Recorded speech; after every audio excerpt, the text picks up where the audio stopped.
Welcome to South Baltimore Now, sponsored by southbmore.com.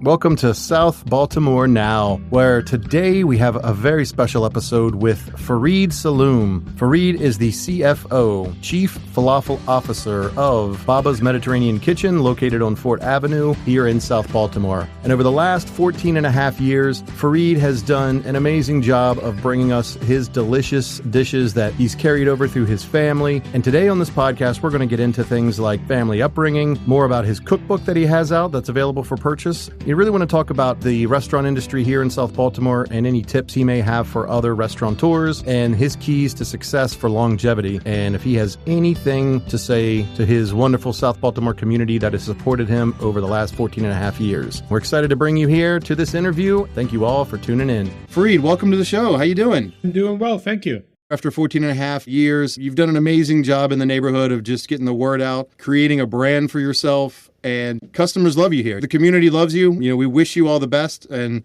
I know family is a huge part of your business, so could you explain a little bit more about your family and the origins of how that led to the restaurant? Yeah, for sure, Nate. I guess it began when I was young, when obviously where everything begins. And there was two things that happened. First of all, we were raised on really, really good Middle Eastern food. My parents are Palestinian. They came from Palestine. When I went to my friends, we'd have burgers or chicken, or my household, we had anab, which is stuffed grape leaves, and kibanai, which is actually a raw lamb dish that's delicious. And this is kind of, the background setting for my introduction to food. Concurrent to that, my father, when I was 8 years old, I think, went from being an accountant for Chrysler Corporation to opening up his own sandwich and ice cream shop. And that was notable for two reasons. One, only in retrospect do I realized that it was a pretty considerable leap of faith for him because he was jumping into something he wasn't really familiar with. And two, I benefited because every night, me and my siblings got free ice cream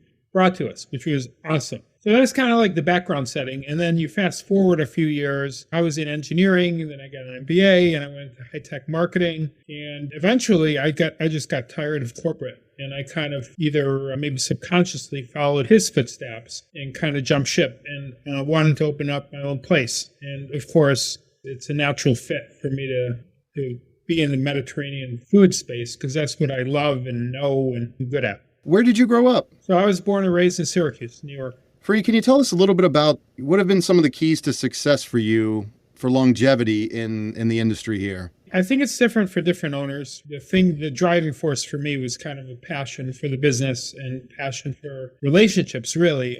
One of the things that I didn't anticipate was how vital and how awesome relationships with our patrons were, as well as my staff.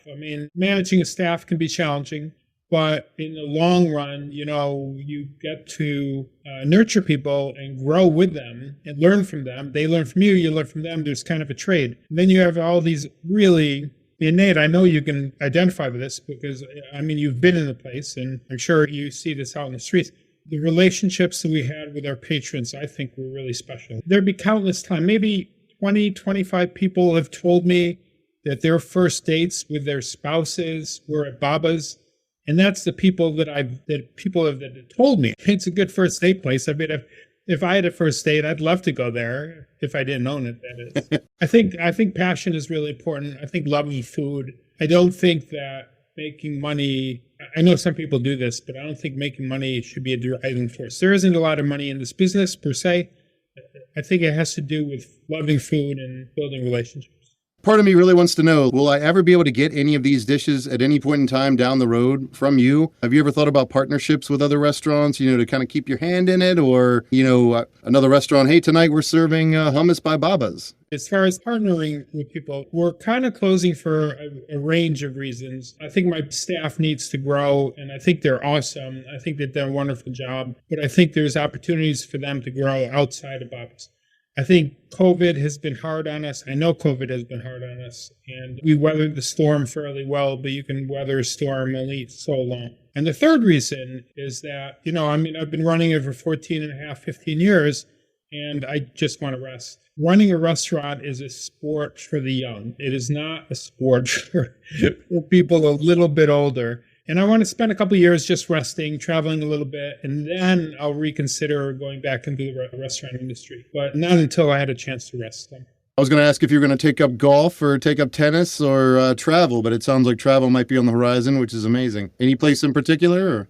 Well, sports-wise, I think I would like to get more involved in hiking and biking. Those are like my go-tos. As far as travel is concerned, I'm going for several months this fall, kind of as a launching pad vacation to Lisbon. Oh, wow. And I think over the next couple of years, I want to do vacations a little bit differently. I don't want to go to a place for a week. I want to actually get to know people. I want to actually understand the culture. And my first stopping point is Lisbon for 2 or 3 months to just try to be comfortable in that culture, in that environment, and really experience it. Enjoy for sure. And hopefully you'll send back lots of pictures. Yeah.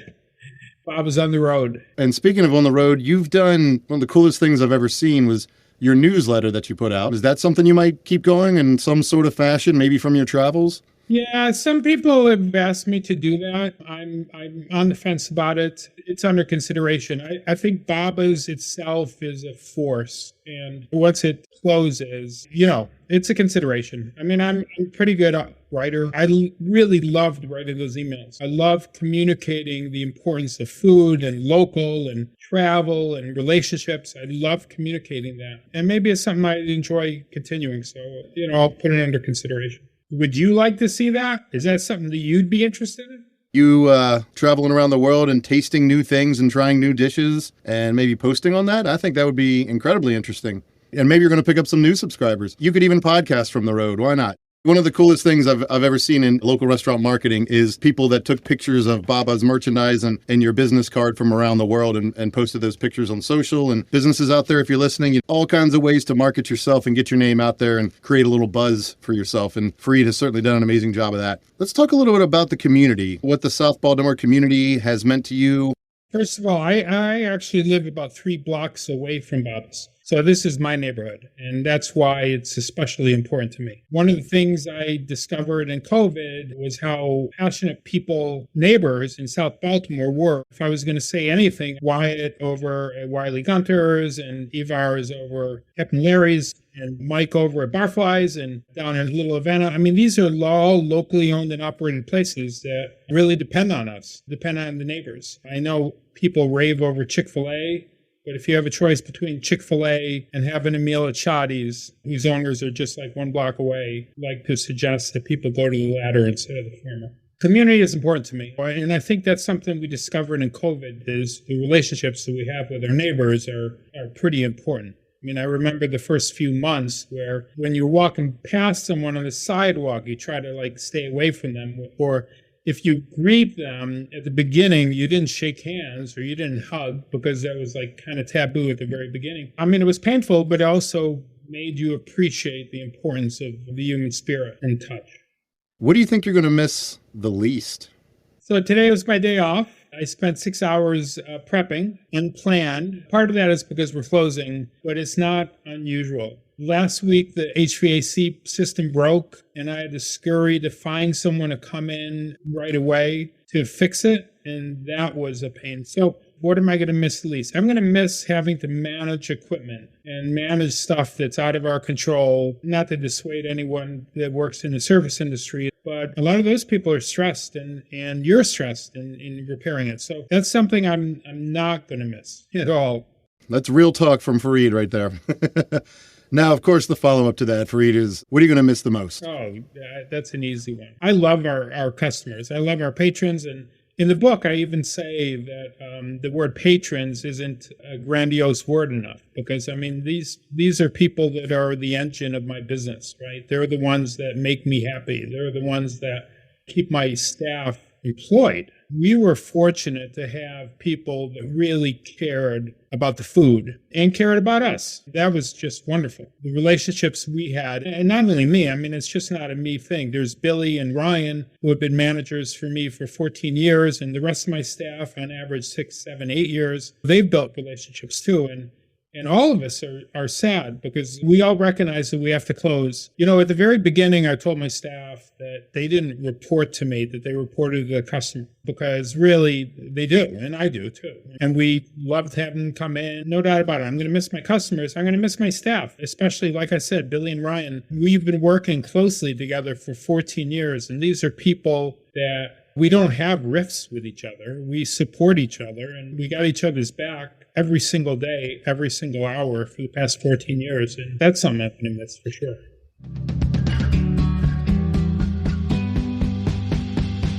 So Farid, it's sad to see you close up shop, but it's completely understandable, and I think you're going to have a wonderful support as you move forward. Your staff is going to have wonderful support where they go as well. Final question, is there anything you'd like to say, anything that's out there that you'd like to tell the audience? I just want to thank everyone that supported us through the years, because they are the ones that made this truly wonderful, life-changing experience for me and my staff. They're just so appreciated. So thank you to everyone listening. And how much longer can folks enjoy some babas? May 14th is our final day. All right, you heard it, folks. May 14th, it's time to load up on all the goodies from Baba's. Farid, thank you very, very much for doing this. I really appreciate your time and wish you all the best. And I hope I do see that newsletter. I want to see pictures. I want to see stories from the road for sure. I really appreciate it, Nate. Thank you so much.